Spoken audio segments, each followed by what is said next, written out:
Audiobook Academy Biography presents Steve Jobs. Steve Jobs and Steve Wozniak started Apple Computers together in 1976.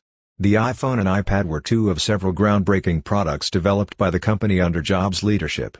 Jobs was an American inventor, designer and entrepreneur who was the co-founder, chief executive and chairman of Apple Computers. Modern technology's evolution is currently considered as being dictated by goods such as Apple's iPod, iPhone, and iPad. Although born in 1955 to two University of Wisconsin graduate students, Jobs was an intelligent but aimless young man who dropped out of school and tried a variety of various things before teaming up with Steve Wozniak in 1976 to form Apple. When Steve Jobs left Apple in 1985, he founded Pixar Animation Studios and returned to the firm in 1997. Apple CEO Steve Jobs passed away in 2011 after a protracted battle with pancreatic cancer. The adoption of Steve Jobs by his parents, Joanne Sciable, later Joanne Simpson, and Abdul Fattah John Dolly, both graduate students at the University of Wisconsin, were the parents of Steve Jobs, who was born in 1955. The parents decided to place their son, who had not yet been named, for adoption. Steve Jobs was raised by Dolly Jobs, a Syrian professor of politics. She was a speech therapist, Sciable. Jobs' biological parents married and had a second child, Mona Simpson, not long after he was placed for adoption. Jobs' biological parents were not revealed to him until he was 27 years old. Clara and Paul Jobs took in Stephen Paul Jobs as a baby and raised him as their own. Paul was a retired machinist from the Coast Guard, and Clara was an accountant. Early life. Steve Jobs was born in San Francisco on February 24, 1955 and grew up in the city. Adopted by a family in Mountain View, California's Silicon Valley, he grew up there with his new family. Jobs grew up in the family garage, where he and his father experimented with electronic projects.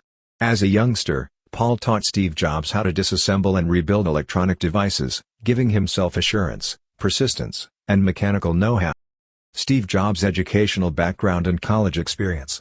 Jobs' early life was marred by disappointments with the educational system, despite his obvious intelligence and inventiveness. Due to boredom, Steve Jobs became a troublemaker in elementary school, and his fourth-grade teacher was forced to bribe him to pay attention in class. Administrators, on the other hand, wanted to put Jobs in high school early, but his parents rejected the idea. Jobs enrolled in Reed College in Portland, Oregon, after high school. He graduated from Reed in 2003. For the next 18 months, he attended only artistic classes at the university because he had no idea what he wanted to do. Jobs later recounted how one course in calligraphy developed his love of typography. Jobs began working for Atari in 1974 as a video game designer. Later, he quit the company and went on a pilgrimage to India to seek spiritual enlightenment through psychedelic drug use. Steve Wozniak and Steve Jobs founded Apple. When Jobs was a student at Homestead High School, he was introduced to Wozniak, who was a student at the University of California, Berkeley. Wozniak explained to PC World in 2007 why he and Jobs got along so well. Electronics and the way digital chips were connected were two of Wozniak's favorite hobbies. Until recently, few people had any understanding what chips were, how they operated, or what they could accomplish. We shared a common interest in electronics and computer design, despite the fact that I was a long way ahead of him. The two of us had a very separate outlook on the world. Creating and departing from Apple Computer. Jobs and Wozniak founded Apple Computer in the Jobs family garage in 1976, when Jobs was barely 21 years old. Jobs sold his Volkswagen bus and Wozniak sold his treasured scientific calculator to raise money for their business venture. Apple, founded by Jobs and Wozniak, is often recognized with democratizing computer technology and making machines smaller, cheaper, more intuitive, and more readily available to the general public. At $666.66 per unit, Wozniak designed a series of user-friendly personal computers, which were initially offered by Apple with Steve Jobs in charge of the company's marketing. The Apple I brought in about $774,000 for the company. Apple's sales soared by 700% to $139 million in 3 years after the launching of its second model, the Apple II. With a market capitalization of $1.2 billion on its first day of trading, Apple Computer became a public corporation in 1980. To take over as Apple's CEO, Jobs turned to John Sculley, a marketing veteran from Pepsi-Cola. Nevertheless, Apple's subsequent products were plagued by serious design defects, leading to product recalls and a wave of dissatisfied customers. IBM quickly overtook Apple in sales, and Apple was forced to compete in a PC-dominated business environment. Macintosh, Apple's first personal computer, was debuted in 1984 as part of a counterculture lifestyle that emphasized romance, youth, and the arts. Despite strong sales and improved performance over IBM's PCs, the Macintosh was not IBM compatible. Scully feared that Jobs was harming Apple, and the company's leaders began to phase him out. Jobs was relegated to a less prominent position at Apple as a result of his co-founding the firm without a formal title. Next. After leaving Apple in 1985, Jobs founded a new company called Next Incorporated, which specialized in computer hardware and software. As a result of the firm's failure to gain traction in the broad American market with its specialized operating system, Apple purchased the company in 1996 for $429 million. Apple, a new breed of innovation. Jobs rejoined Apple's leadership team in 1997 and has served as its CEO ever since. Jobs is credited with bringing Apple back to life in the 1990s, much as he was in the 1970s when the business first found success under his leadership. New management, improved stock options and an annual compensation of $1 put Apple back on the right track after a period of decline. Innovative products, such as the iMac, and successful marketing initiatives under the guidance of Steve Jobs reattracted the attention of the general public. Apple's subsequent innovations, including the MacBook Air, iPod, and iPhone, shaped the direction of technological progress. Competitive products were quickly developed in response to a new Apple product release. It was a record-breaking year for Apple. Stocks were trading at $199.99 a share, and the business had $1.58 billion in profits, a $18 billion surplus in the bank, and no debt at the moment. iTunes and iPod sales helped Apple become the second-largest music retailer in the United States in 2008, trailing only Walmart in terms of sales.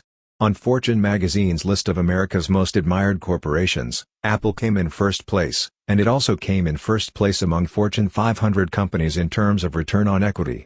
Pixar and Steve Jobs. Pixar Animation Studios was founded in 1986 when Jobs purchased an animation firm from George Lucas.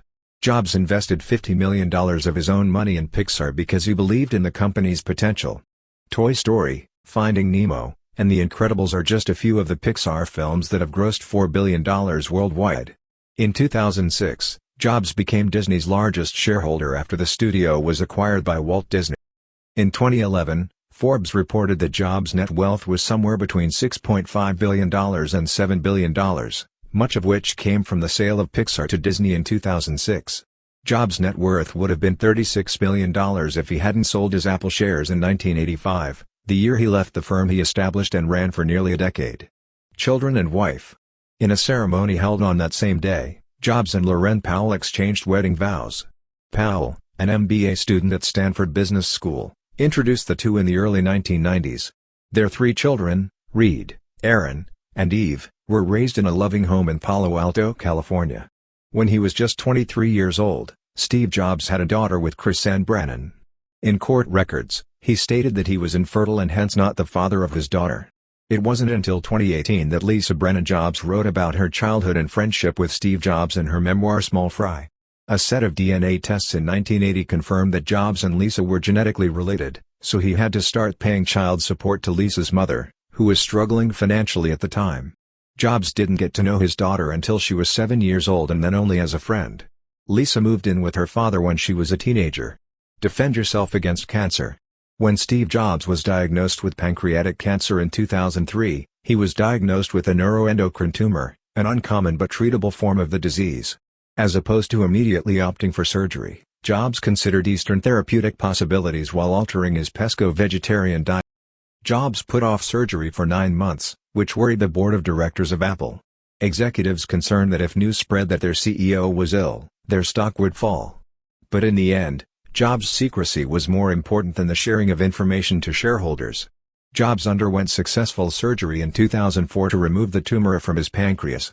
In the years that followed, Jobs kept quiet about his condition. Apple co-founder Steve Jobs' weight loss in 2009 sparked rumors that his health problems had returned, including a liver transplant. Jobs stated that he was suffering from a hormonal imbalance in response to these worries. He took a 6-month leave of absence a few days later. In an email message to staff, Jobs stated his health-related issues are more complex than he thought, then named Tim Cook, Apple's chief operating officer, as responsible for Apple's day-to-day operations. On September 9, 2009, Jobs gave a keynote talk at an invitation-only Apple event after nearly a year out in the public eye.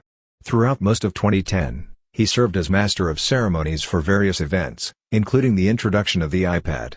Jobs stated in January 2011 that he was taking a medical leave of absence. It was in August that Cook was named CEO of Apple after he stepped down. The last words of Steve Jobs. A decade-long battle with pancreatic cancer ended with Jobs' death on October 5, 2011, in Palo Alto. He was 56 at the time. "Oh wow. That was the last time I saw him," he stated before he died, according to his sister Mona Simpson in a eulogy for the Apple co-founder. "Oh my goodness. What a stunner." Movies. Ashton Kutcher and Michael Fassbender played Jobs in 2013's Jobs and 2015's Steve Jobs, respectively, based on the Apple co-life. Founders. Thank you for listening in Audiobook Academy. Don't forget to subscribe and smash that like button for more content like this. See you in next video.